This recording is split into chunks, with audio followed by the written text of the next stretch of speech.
Good morning, everyone. This is Dr. Sam Talib, and this is our last lecture in the analysis of waiting for Godot. Okay, this time I brought up my webcam so that just in case you have missed me. Well, in the last lecture, we explored the idea of the two thieves, and we saw how this idea kind of resonates in all the play in the story of the boy and his brother and the story of Abel and Cain. And we saw how, for example, Vladimir and Sragan are dealing with this idea.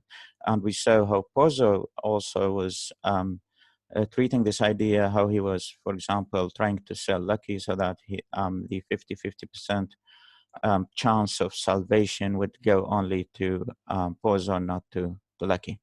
Okay, so this lecture we are going to speak about two main ideas, the idea of a religious interpretation of the play and also the idea of an existentialist interpretation of the play. So if we start with the religious interpretation of the play, this is page 55, and Martin Esslin is saying that there is some Christian reading of the play, and some people have explained the play as displaying some Christian values, and they said that the play is a religious play. And on the other hand, there is another interpretation which says that the play is anti-religious. So each one has an argument, and each one marshals evidence for this argument. So one argument for the idea that the play is a religious play is this idea that the play shows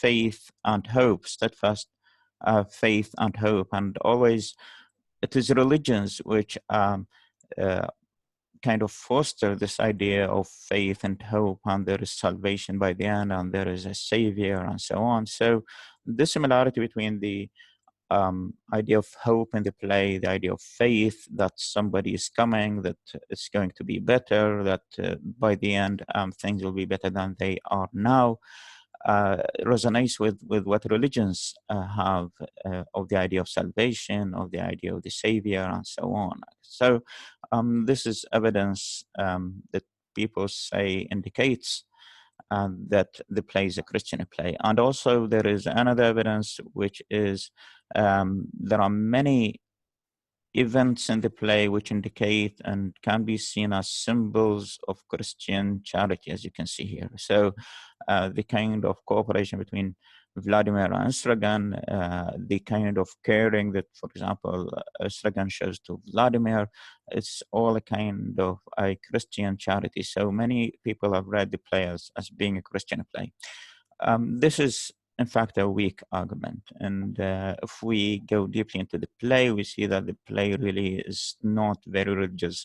And there is also argument that the play is anti-religious. So even though the play is showing or speaking about hope and faith, but rather the play by the same time is showing that this faith is baseless, is groundless, that the person whom they think is coming and solving their problem and a symbol of salvation is not coming, and this salvation is not going to happen, and it's not, this hope is not taking place. That's why one of the things that also indicate this anti-religious quality of the play is the uncertainty of their appointment with Godot. So although Godot is a kind of savior, but the fact that Godot doesn't come calls into question all the religious claims that there is salvation by the end. So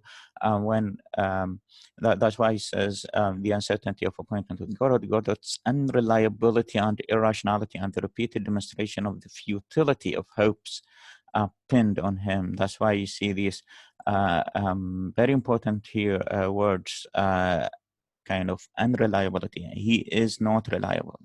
He's not some person to be trusted. Okay, and he's not rational, and also it is futile to pin hope on Godot. So this would be a very bad example of religious faith, to pin faith on some think that a religious savior is unreliable and irrational and is not trustworthy of coming and so on. All this indicates that the play is not religious play. It's not a religious play, but rather it is anti-religious. So also people who spoke about a religious interpretation of the play marshaled the evidence of the too many biblical references in the play. Like, you remember how many times they mention the Bible, like with the story of the two thieves, with Cain and Abel, with Adam, and with uh, too many times they mention the Bible. But in spite of that, the play is not mentioning the Bible as kind of support or evidence, but rather as a kind of parody, a kind of critique for the Bible.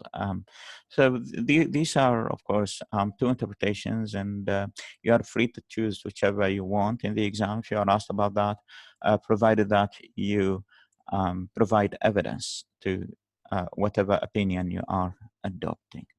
Okay, and another thing that is in this next paragraph, another thing that the writer is speaking about is which is also related to the religious quality of the play, is the idea of suicide. Okay, so you remember we saw the two characters, Vladimir and Astragan, in one moment they were contemplating committing suicide. And so here you see this, he says, suicide remains their favorite solution, unattainable owing to their own incompetence and their lack of the practical tools to achieve it. Okay, and here suicide is not just an event in the play, just not a passing event in the play, but rather it's very central to the play. And Martin Esslin here is arguing that this, as you can see, it is precisely the disappointment at their failure to succeed in their attempt at suicide that Vladimir and Stragan rationalize by waiting or pretend to wait for Godot. So they rationalize by waiting or pretending to wait for Godot. They rationalize their attempt or disappointment at their failure. So it turns out, according to this interpretation, whether you find it kind of logical or not, according to Martin Esslin, they are waiting, or they pretend to wait for Godot, not for anything, but only because in order to rationalize, in order to justify not committing suicide. But their position, the logical thing to do if they have no other solution is to commit suicide. But because they are afraid, but because they are unable to commit suicide for whatever reason, because they are incompetent to commit suicide, because they fail to commit suicide, so they need something to justify their failure. And the act of waiting, or the act of pretending to wait for Godot, is no more than a justification for their failure of suicide. That what should they have done? They should have committed suicide, given their current situation. But when you ask them, why did you not commit suicide? They say, well, because we are waiting for Godot. We have something to do. So it's not time for suicide. Let's just wait for Godot. And you see here, one of them was saying, I'm conscious, I'm curious to hear what he has to offer, then we'll take it or leave it. So they kind of justify the failure to commit suicide by pretending that they are waiting for Godot. Okay, and okay, and here we return to the idea of the Christian interpretation of the play. And one thing that those proponents of the Christian interpretation of the play are saying that the play is Christian because the play is presenting Vladimir and Shragan as superior over Pozzo and Lucky. And they are superior because of two things. First, they have kind of a purpose. They are waiting, or they pretend to wait. This is one thing. But more importantly, they are better because they have less illusion. So here you see Pozo is naively overconfident. Yani, there is a naivety to Pozo. He is overconfident. But when we come to Vladimir Ansragan, they are not overconfident. And even Lucky, you see here, likewise, Lucky, in accepting Pozo as his master and teaching him his ideas, seems to have been naively convinced of the power of reason, beauty, and truth. Both Pozo and Lucky are illusioned. Pozo is illusioned by his strength, by his power, by his money, and so on. And Lucky is illusioned by his faith in reason and beauty and truth. And both these illusions are naive because we see in the play that they are baseless. Well, and that's why when we draw a comparison between Poison and Lucky on the one hand and Vladimir and Estragon on the other hand, you see here Martin Esslin is saying Estragon and Vladimir are clearly superior to both Poison and Lucky, not because they pin their faith on Godot, but because they are less naive. They are less naive than Pozo and Lucky. They do not believe in action, wealth, or reason.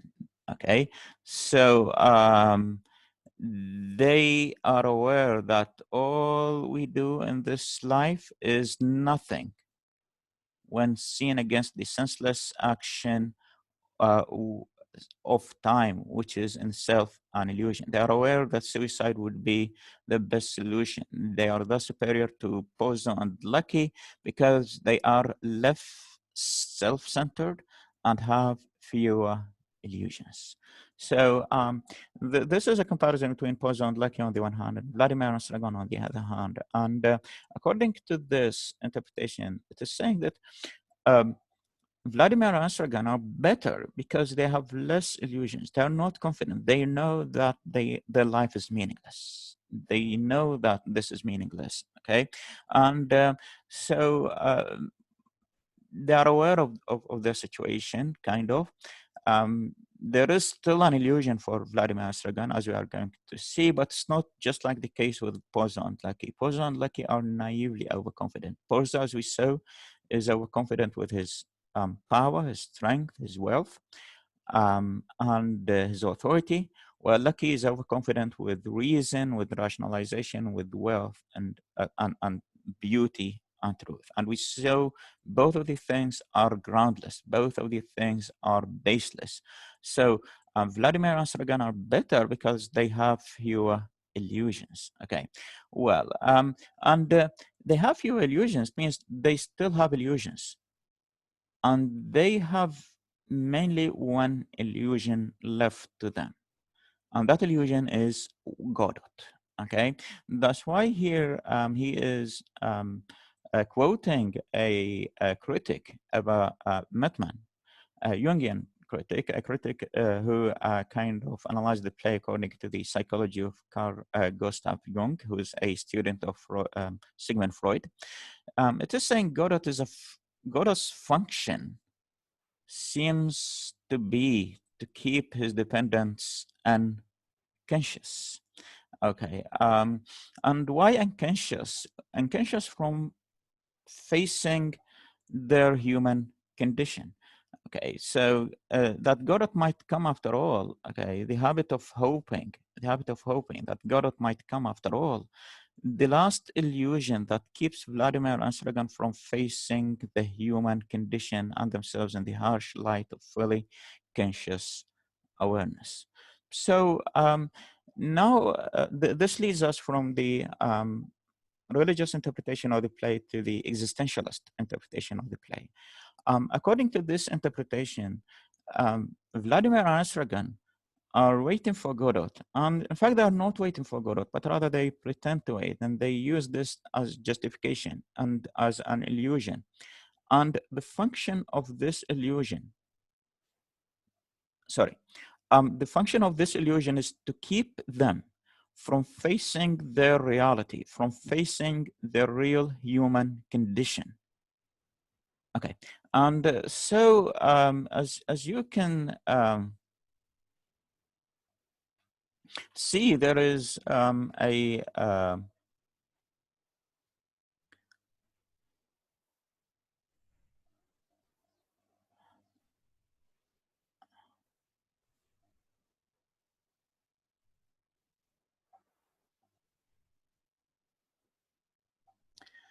Okay, there is a quotation for Vladimir, which is very illuminating um, in this regard, and this takes place by the end of the play, before the coming of the boy in the by the end of the second act. Um, Here, the writer is saying Vladimir is quite ready to admit that they are waiting only from irrational habit. Okay, so um, waiting, as we said, is a kind of justification that they are using in order not to face the reality. And Vladimir is saying, and this is very beautiful, what is certain is that the hours are long and constrains us to beguile them with proceedings, beguile to deceive them with proceedings, with certain actions, which may at first sight seem reasonable until they become a habit. You may say it is to prevent our reason from wandering. No doubt. But has it not long been straying in the night without end of the abyssal depths? This is a very, very beautiful speech by Estragan. So, sorry, by Vladimir. Vladimir is saying that the hours are long.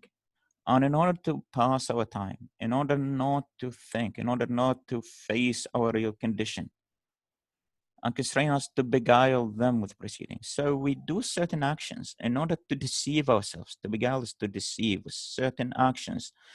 And these actions mainly are waiting and the conversation and the games that they are playing. So they are deceiving themselves by these actions, which may at first sight seem reasonable. At first sight, we say that they are rational. We are doing something that is productive, that is meaningful, until they become a habit.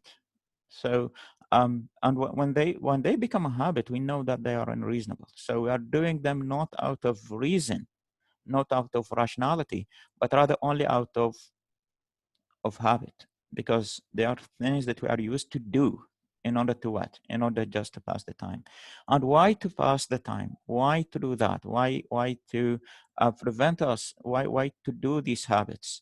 And this is the reason. You may say it is to prevent our reason from wandering. It is to prevent us from thinking. And why prevent us from thinking? Because when we start thinking, we start to realize the um, real condition that we are living in. We start to realize how scary, how meaningless the real condition, the real human condition that we are living currently. So we are doing all of that. We are waiting. We are playing games. We are speaking. All of that in order to what? In order to prevent us from thinking. And why to prevent ourselves from thinking? Because when we prevent ourselves from thinking, we are protecting ourselves from realizing our human condition. So, and now you see with this kind of estrogen is very close to breaking that illusion. Estrogen comes very close to realizing his real human condition. But is he allowed to do that? No. As he was thinking about that, as he was starting to realize, or as he's starting to have the courage and the bravery to face his real human condition, at that very moment, the boy comes in and tells them that Godot is not coming today, but rather is coming tomorrow. And so the function of the boy here is to keep that illusion going on. So the boy is kind of, they start at a realization, but that realization is stopped by the entrance of the boy. The boy comes in and says to them that Godot is not coming today, but rather is coming tomorrow. And by this way, they are doing what? They return to waiting, and they return to the very illusion of time. Okay, so um, um, Istrogan later was saying that that habit is the great deadener. Okay. And why deadener? Because it deadens, it kills the awareness, the human awareness. That's why you see here on page 59, Vladimir Nostragan's past teams or habits or actions are, as they repeatedly indicate, designed to stop them from thinking. This is very beautiful. We are in no danger of thinking anymore. Thinking is not the worst. What is terrible is to have thought, they say. Vladimir and Nostragan talk incessantly. Why? They hint at it in what is probably the most lyrical, the most perfectly phrased passage of the play. So they are waiting, and while they are waiting, they are doing two things. They are playing games and they are speaking endlessly. They don't stop speaking. And why don't they stop speaking? Here we are going to see in this passage, which is kind of a very poetic passage. You are right. We are inexhaustible. We are not tired of speaking. It's so we won't think.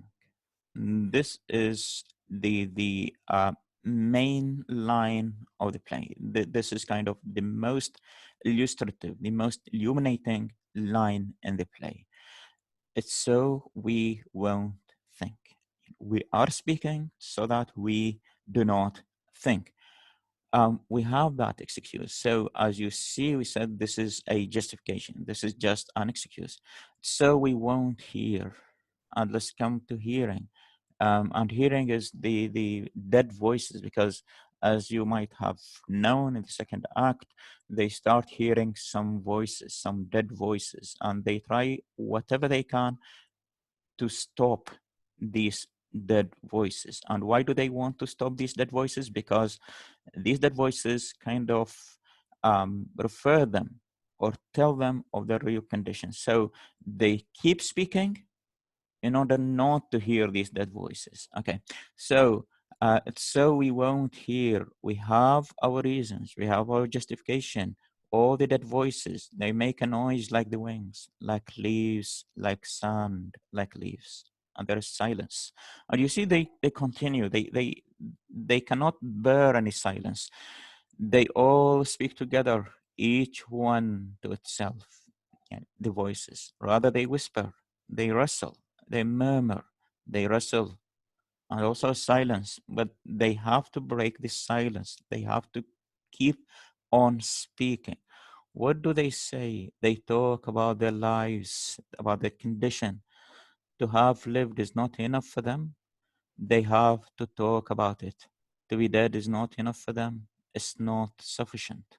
And they keep on. They make a noise like feathers, like leaves, like ashes, like leaves. And so there is a long silence. And after the long silence, they cannot, as we said, bear the silence. They cannot tolerate the silence. Vladimir shouts and says, say anything. So they want to speak in order to do what? In order not to face their human condition. And as we said, this is not just uh, something special to Vladimir Ansragan. As humans, we always want to avoid facing our reality. And we do everything we can in order to avoid doing that. So what we are doing all day, the kind of habits that we are engaged in, are all designed in order to stop us from thinking. Like when you are, for example, surfing the web aimlessly, when you are Facebooking, when you are on your Instagram or WhatsApp, when you are just watching Netflix, one movie after another, one series after another, what you are trying to do is what? You are trying to stop. You're trying to avoid thinking, because when you are not preoccupied with anything, when there is silence, it is this moment, it is at this moment, at the moment of silence, that we start thinking. Is thinking dangerous? Yes. Why? Because when we start to think, we start to realize our human condition. Okay. And because we want not to realize that human condition. We want to live in an illusion. So we do everything we can in order to what?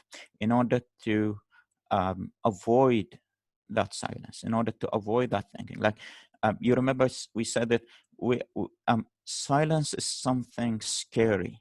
that when you sit with yourself, when you have nothing to do, when you have nothing to hear but to hear your own voice, when you are speaking to yourself, when you start to think, this is, as we said, dangerous. And most people try to avoid that at any cost. So they try to engage themselves with anything they can in order to what? In order to stop thinking. So even as we said, you remember, even listening to music, and when we are alone, we listen to music. Why to listen to music? Because we want our minds to keep preoccupied with something. Why do we want our mind to be preoccupied with something? In order to avoid thinking. That's why um, all these habits, and with Vladimir and Sragan, of course, they are not listening to music. They have two things they are doing in order to avoid this kind of thinking. One thing is the games that they are playing. Every time they kind of create a game, um, uh, every time they improvise something in order to work on, and also dialogue. So they talk incessantly, they talk endlessly, they talk unstoppable. Why? Because they want to avoid silence. And why silence is scary? Because it is in the moment of silence that we start thinking. That's why you see here, and this is on page 60 of the essay. Okay. Martin Esslin here in this kind of this top sentence of this paragraph kind of sums up the main argument of this existentialist account of the play, and it's kind of very reasonable. And he says here, the hope of salvation may be merely an evasion of the suffering and anguish that spring from facing the reality of the human condition. So evasion is avoidance. So we kind of pin ourselves to hope. We start hoping of things. We start kind of wishing that something's happened. And everything is to do what? The purpose of all this hope of salvation is to avoid the suffering and anguish that spring from facing the reality of the human condition. That when you face the reality is very painful. So in order not to face that painful reality, you create something, a justification by which you avoid facing that reality. And the hope of salvation is one of the things that people improvise in order to what? In order to avoid salvation. Okay, so here he said that there are parallels between the existentialist philosophy of Jean-Paul Sartre and Beckett. Okay, but here the main similarity between them. If for Beckett, as for Sartre, man has the duty of facing the human condition as a recognition that at the root of our being there is nothingness. So there is nothingness, and because we don't want to acknowledge that nothingness, we don't want to acknowledge that life is meaningless. Okay, so we are doing everything in order not to acknowledge that, and we are engaged in all kinds of activities and all kinds of habits in order to do it, in order to avoid facing that reality. It's not only nothingness, but also liberty and the need of constantly creating ourselves in a succession of choices. Then Godot might well become an image of what Sartre calls bad faith. Okay, I refer to you to two videos that explain the main idea of the existentialist philosophy. This is one, and another video that explains the idea of bad faith. Okay, one important thing which was also related to bad faith is the idea of liberty, or the idea of freedom. So freedom is a pillar of the philosophy of Jean-Paul Sartre. Okay, and Sartre was saying that people are free.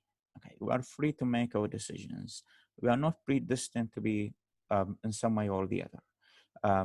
We don't have an essence to be in some way or another, but rather kind of we create our own essence by our being, by our action, by the choices that we take, by the decisions that we make. Okay, so Um, this liberty, this freedom is something beautiful, of course, but at the same time, it is something scary. It's scary because it tells us that we are free, that we are, and when we are free to make decisions, to take choices, um, when we are free, we are responsible, and responsibility is something scary. We always try to get rid of our freedom. We always try to sacrifice our freedom in order not to be responsible for anything. So people are trying to kind of avoid this idea of freedom in order to what? In order not to feel responsible.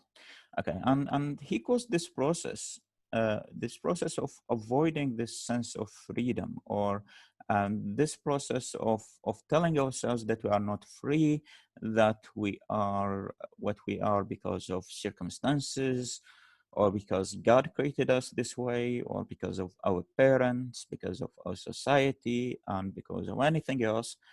So we are not free to be what we are. Okay, we try to kind of create this kind of illusion, this deception. We are deceiving ourselves to believe that we are not free. Well, in reality, we are free. Okay, so he calls this process, he calls it bad faith. Okay, so what Vladimir and Sragan are doing is just this. They are free. They can create their own destiny by themselves. Okay, but because they are very much terrified, they are very much scared, just like any one of us. They are scared of their freedom. So they engage in bad faith. They say that our fate is not by our hands, but rather our fate is in the hand of somebody else, who is Godot in this case. So this is what they are doing. And instead of facing their human condition of all suffering, of all liberty, of all freedom, instead of facing that, because it's scary to feel that you are free and that you are responsible for your and this for your own destiny, and you can make your own decision. So you indulge in self-deception and say, no, I am not free, I cannot do what I want to do, because there are many circumstances, there are many people who control my action, and so on. And my action not only depends on me, but rather depends on other external factors. So they create this idea of Godot in order to avoid facing their real situation. So this is mainly the main idea of the play, according to Martin Esslin. Although he's saying that it's wrong to say that the play is an existentialist play. The play is um, the play is very wide, and there are many interpretations of the play. That's why if you see here in the next paragraph, it says it is open to philosophical, religious, and psychological interpretations. Yet above all, it is a poem on time, evanescence, and the mysteriousness of existence, the paradox of change and stability, necessity, and absurdity. So the play is open to many interpretations, to many explanations. It could be explained on a religious level, on psychological level, on a philosophical level, and many other levels that critics have pointed out. The play cannot be just limited to an existentialist reading, but the parallels between the play and existentialist philosophy are very striking. And according to that, as we said, the main idea or the main argument of the play would be this: the hope of salvation may be merely an evasion or avoidance of the suffering and anguish that spring from facing the reality of the human condition. So um, by that, then we come to the end of this essay. In this lecture, we saw that there is a religious interpretation of the play on the one hand, and also there is an existentialist account of the play. And according to this existentialist account, people, here in this case, Vladimir and Sragan, are engaged in all kinds of activities, in their case, speaking or dialogue, and games. They are engaged in all these things in order to avoid facing their reality. Why? Because that reality is very scary. That reality reminds them that they are free. And as we said, even with the case of Lucky, freedom is something scary. People are afraid of freedom. That's why people kind of give this freedom that they originally have to other people. They don't make their decisions and make other people make decisions for them. Why? Because when you make your own decisions, you are responsible. So, because also responsibility is a burden, it is something that people try to avoid. This is why they are trying to avoid facing their real situation. So, thank you very much. In the next lectures, we also are going to deal with other aspects of the play, with other themes of the play. And for this time, if you have any questions, you can post them on Google Classroom. And I would also like to remind you of the assignment for the morning class and for the evening class. And the assignment is due on April the 6th. You have to submit that assignment on time. This is one thing. And also, I'd like to encourage you to sign up with Google Classroom with your real name, so that when I give marks to the assignments, I know who is who. So for this time, thank you very much, and see you next time.